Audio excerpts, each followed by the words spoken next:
La reconnaissance du yuan par les banques centrales de la planète est un facteur clé qui favorise l'internationalisation de la monnaie chinoise.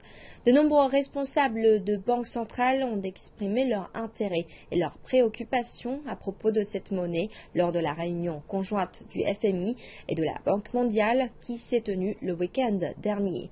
Voici un résumé de leurs impressions. Le développement mondial du yuan chinois était un sujet de discussion majeur lors de la réunion conjointe du FMI et de la Banque mondiale de cet automne à Washington. Zhu Min, directeur général adjoint du FMI, affirme que l'année prochaine, son agence discutera de l'opportunité de l'introduction du yuan dans un fonds d'urgence du FMI. Un fonds destiné aux pays membres qui en ont besoin. Par ailleurs, le gouverneur de la Banque centrale de Malaisie, Zeti Akhtar Aziz, a dit qu'en 2009, l'institution avait ajouté le yuan chinois dans son marché d'échange. D'autres banques centrales, parmi lesquelles celles de Corée du Sud, de Russie et du Nigeria, ont également ajouté la monnaie chinoise dans leurs réserves de change.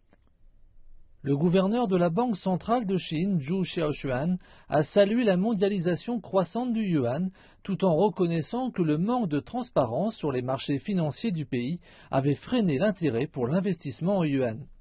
Avant la réunion le 11 octobre, le président de la Banque fédérale de réserve de San Francisco a déclaré que pour restaurer la confiance des investisseurs dans le yuan, la Chine avait besoin de se retirer davantage des contrôles de capitaux sur ses marchés financiers.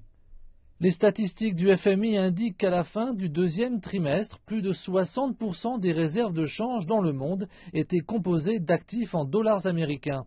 Quant aux actifs en euros, ils représentaient environ 24% de ces réserves.